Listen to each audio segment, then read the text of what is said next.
Buongiorno o buonasera a tutti e benvenuti in questo nuovo video. Oggi continueremo il nostro viaggio tra le creature mitologiche nate in Italia e che caratterizzano ogni regione. Nel video precedente ho parlato delle creature di una regione del nord Italia. Adesso è il turno di una regione del sud, cioè la Sicilia. Ma non perdiamo altro tempo e iniziamo subito.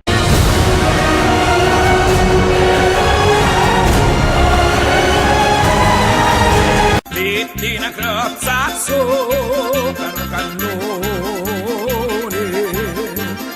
La Sicilia è una regione che definirla straordinaria è dire poco. Con il suo passato storico ingloba una grande diversità culturale locale. Molte sono state le influenze greche, arabe, normanne, che hanno dato inizio alla creazione e allo sviluppo del patrimonio culturale, artistico e culinario dell'isola. Una diversità e una profonda tradizione che hanno notevoli sbocchi nella costruzione di miti, fiabe e figure mostruose.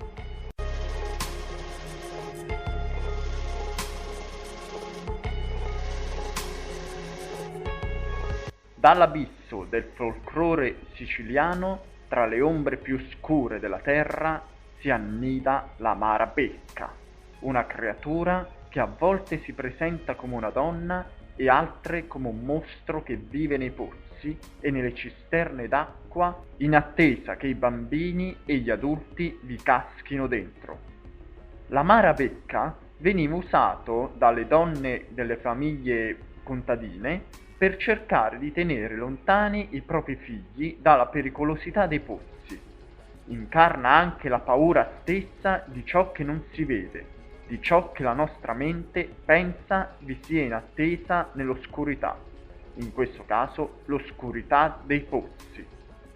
Essendo la Sicilia una regione povera d'acqua, è probabile che i pozzi fossero molto utilizzati dalle persone e che i bambini venissero solitamente mandati a prendere l'acqua, rimanendo spesso vittime di cadute perché ci si era sporti troppo e in modo incauto. La curiosità è che secondo alcuni studiosi la parola Marabecca sia di derivazione araba, un mondo tra l'altro non estraneo alla siccità e all'uso dei pozzi. Per quanto riguarda l'aspetto, non vi sono fonti certe, ma c'è chi sostiene che sia una creatura di ispirazione Lovecraftiana, con tanti occhi e altrettanti tentacoli, oppure come un grosso anfibio capace di attirare a sé le proprie vittime, un po' come il Barknif longobardo.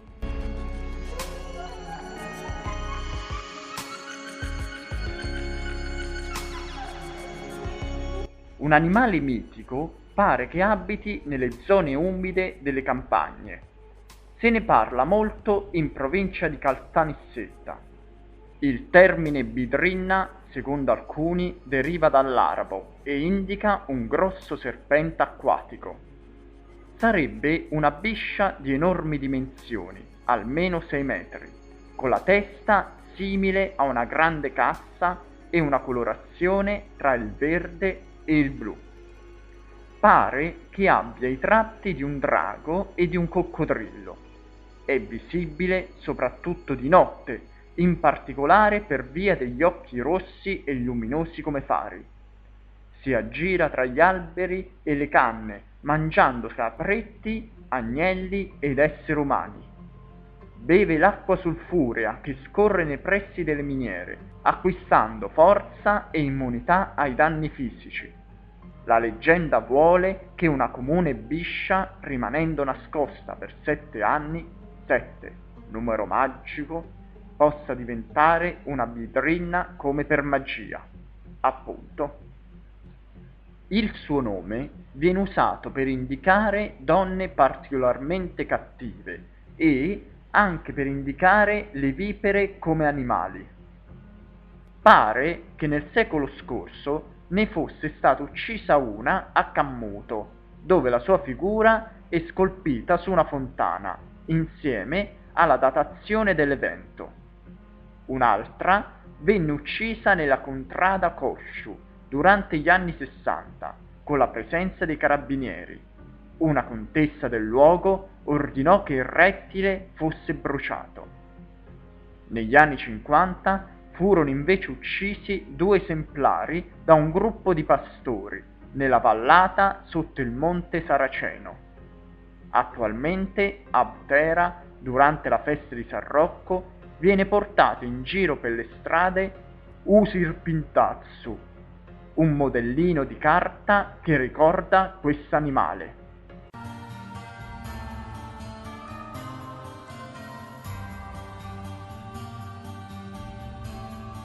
Il paese di Aci Trezza è famoso per la riviera dei Ciclopi, legati alla leggenda di Ulisse e Polifemo. E siccome immagino che quasi tutti voi sappiate la leggenda di Ulisse, ve la racconto proprio brevemente. Il sovrano di Itaca, dopo essersi smarrito, approdò nella terra dei Ciclopi, i celebri giganti umanoidi con un occhio solo. Ulisse entrò con 12 uomini nella grotta di Polifemo, che nel frattempo badava al suo gregge. Gli Achei razziarono la grotta e quando Polifemo ritornò, per vendetta divorò 2 soldati e chiuse i restanti nella caverna. Ulisse allora ubriacò Polifemo con del vino e quando il ciclope crollò per il sonno lo accecò con una trave incandescente. Il gigante, furioso per il dolore, spostò il mazzo che chiudeva la grotta e gli Achei riuscirono a scappare legandosi sotto al ventre di alcuni montoni. Ulisse riuscì a raggiungere la sua nave e salpò. Polifemo allora raccolse 3 grandi massi e li scagliò in mare nel tentativo di colpire i fuggiaschi. I 3 massi non sono altro che i 3 faraglioni che sono ancora visibili, sporgendo dalle acque che bagnano Aci Trezza. Con Polifemo si conclude il nostro viaggio tra le creature mitologiche siciliane. Lo so che sono pochissime, ma il motivo è semplice. Il fatto è che la maggior parte dei miti siciliani vengono ancora trasmessi oralmente, quindi qualcosa di scritto c'è veramente poco. E stranamente internet non mi ha aiutato più di tanto. Voglio ringraziare il creatore di Monster Movie Italia per le utili informazioni. Trovate il loro link in descrizione. Il video è finito. Se lo avete trovato interessante, mettete un mi piace. Iscrivetevi al canale e seguitemi anche nelle pagine Facebook e Instagram in descrizione.